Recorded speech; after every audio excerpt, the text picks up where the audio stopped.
Hey everybody, welcome again. New day, new walk, similar subject. I know I said that I was gonna go over some stuff that Dr. Don Hoffman puts out there in his book, but I think what I want to do is try to grease the wheels a little bit more before I move on. And let me just think about that for a minute. First of all, if this is too annoying that I'm speaking while I'm walking, put it in the comments down there, and I'll do it a different way. But I do a lot of thinking while I walk in the mornings, and so I thought this would be a good time to do this. I'm not busy doing other things. But, you know, a lot of times when I'm watching people's videos, they're doing something annoying and it makes it hard to watch. And if that's the case, please let me know. Okay. So moving on from that. And, you know, I guess I should say that I'm not a scientist. I know it's hard to tell. But I did come from a physicist father who had a master's in physiology, PhD in physics. So I grew up with a different perspective, I think. And, well, enough housekeeping on that area. But let's think about the photon a little bit more, because it's such a fertile area. Okay, so let's think about a tree. And that tree is gathering the photons in the leaves, and it's collecting the carbon dioxide from the air that somebody or something has breathed in the past. It's converting it to oxygen, at least the sunlight. The carbon dioxide that it's breathing is building the mass of the tree. And the tree, you know, most people think that the stuff is coming out of the ground that's causing the tree to get big. And it does get some minerals, and it certainly gets water. But the mass is mainly coming from the air that you breathe out. Now imagine yourself sitting around the campfire, and you're enjoying the warmth and the light coming out of the fire, the smoke. Well, you might not enjoy that so much, but picture that for a second. Where is that light coming from? It's coming from the star. It's coming from the sun. It's been stored in the wood of the tree. That's kind of fascinating to me. Those photons entered the tree maybe 100 years ago, and now they're being released. Think about that. I also want to think about a little bit of quantum physics, that particles can become entangled. Quantum particles can be entangled. I'm sure a lot of people have heard that. I'm not sure how many people have really thought about that. But what that's saying is if two quantum particles were ever part of the same thing, or maybe even just got close together, that when they're separated, they communicate beyond the speed of light, instantaneously as far as we can tell. And it doesn't matter the distance. That particle can be on the other side of the universe and still have that property. So, You know, the scientists talk about spin up and spin down, things like that. So if a particle that's in your laboratory or on your table or whatever has a spin down property, the one that is entangled with it across the universe will have a spin up. And if somehow you change that spin down in your observable particle, the other one would change instantaneously. So somehow there's a communication. And Einstein used to call that spooky action at a distance. And at that point, he really didn't believe it. I don't know if he ever believed it completely. But it's since been proven, you know, if we can use that word. And now it's accepted scientific fact. Another word I don't know if we can use, but, you know, words are hard. Thoughts are much easier without them. But how do you get that message across if you don't use the words? That's where we're stuck. So we got entangled particles. Just recently, maybe last year, year before, it was found that black holes and particles that are entangled, or entanglement, is the same thing. That's like, you know, the Einstein discovering that mass and energy are the same thing. And this just happened. You know, a lot of scientists hadn't come on board with all that yet and what that means.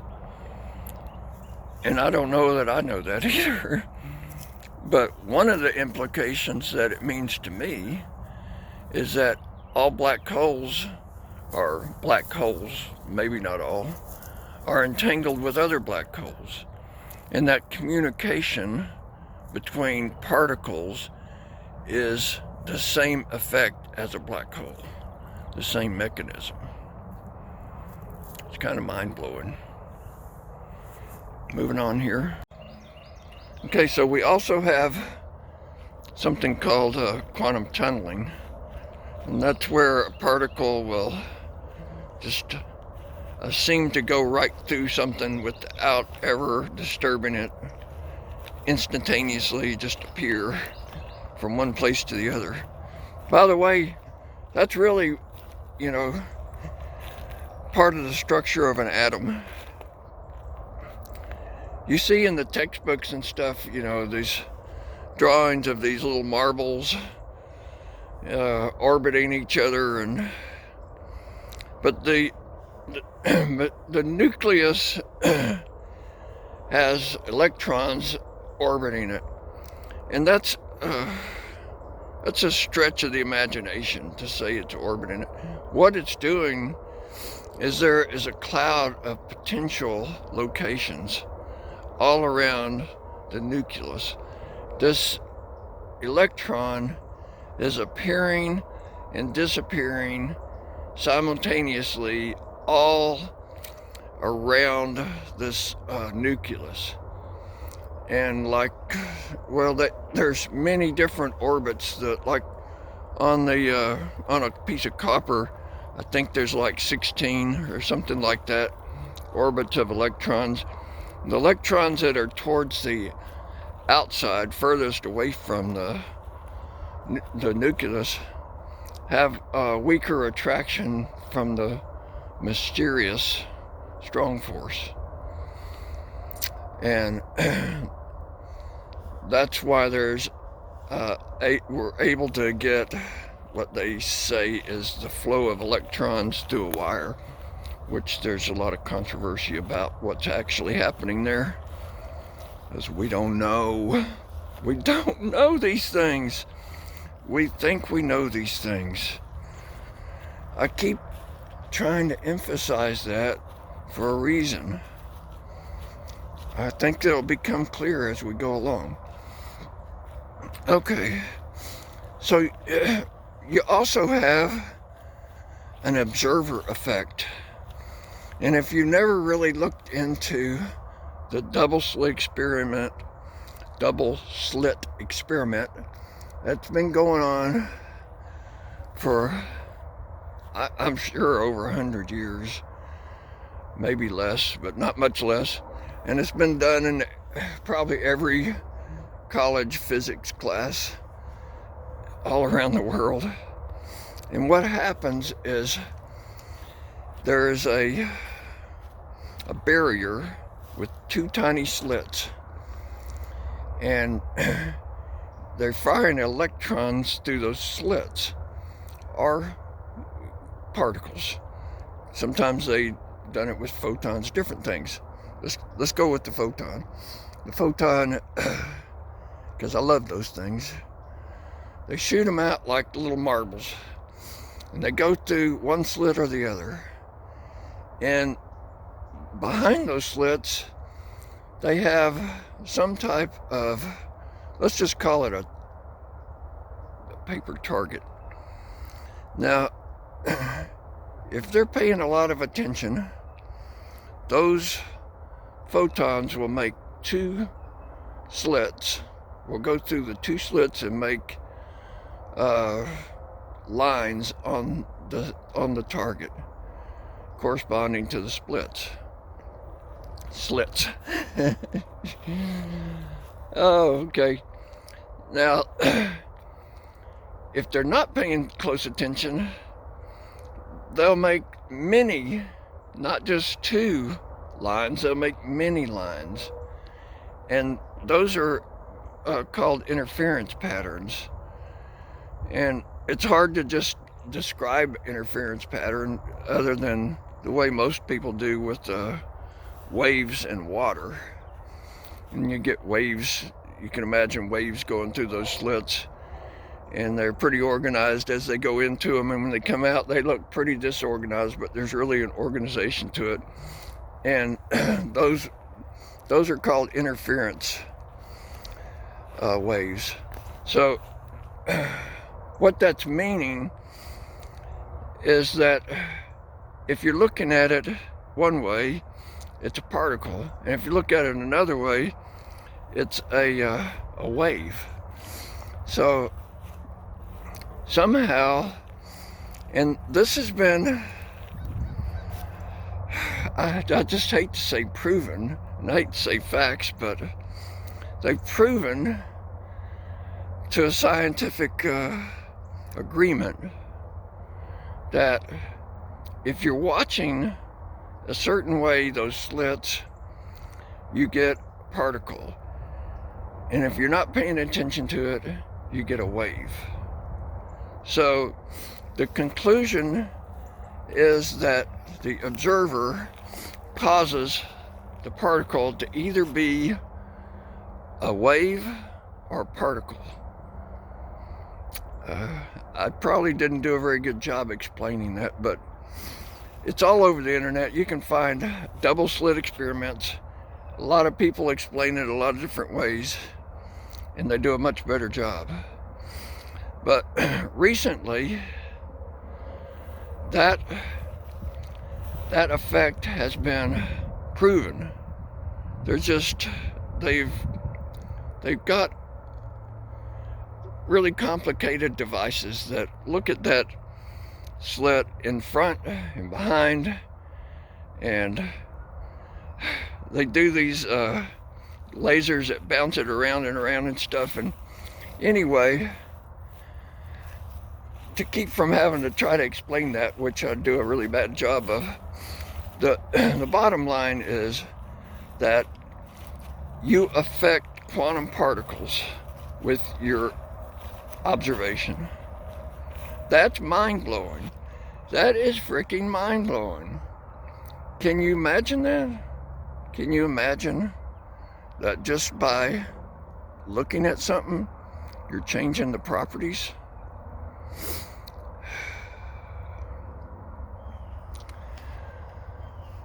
Oh goodness. Well,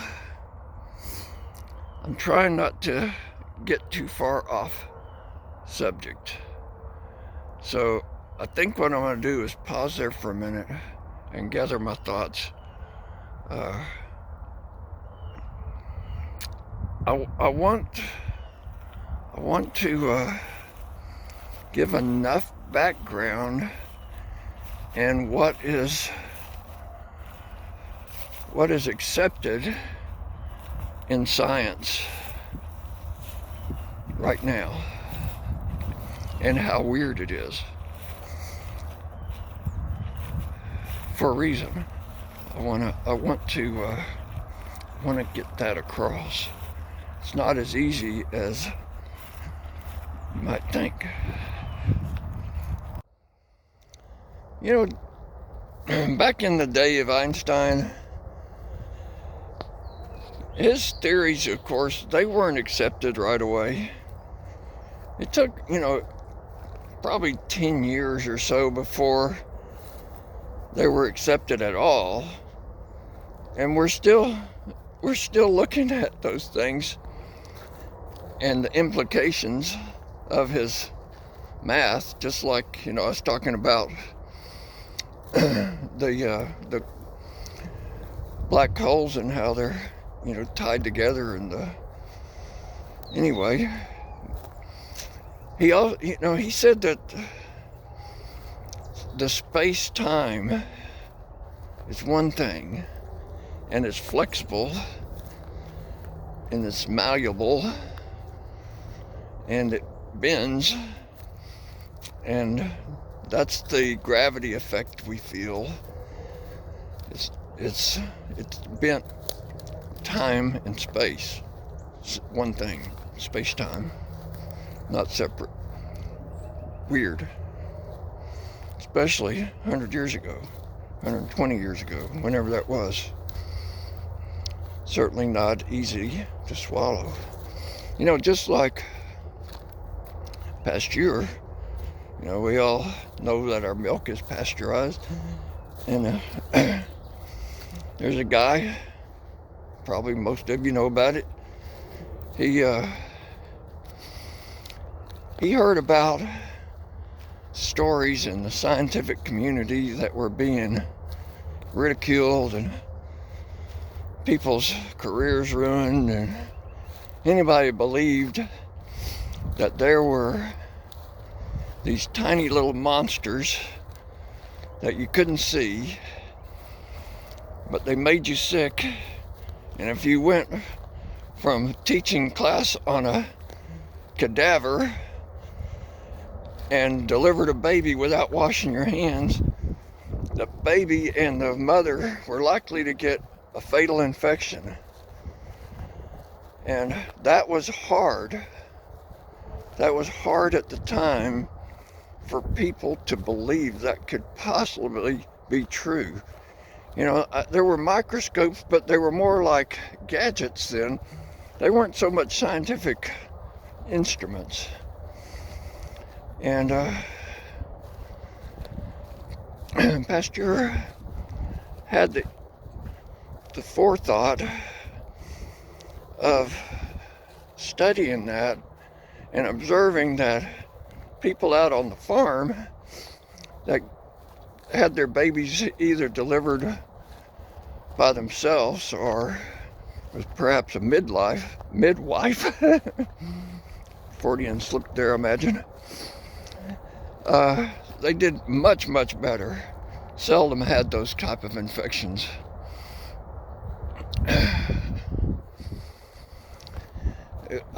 He also noticed that if the midwife was delivering babies, I think there was Tuesday's laundry day, that there was even less of a chance of an infection.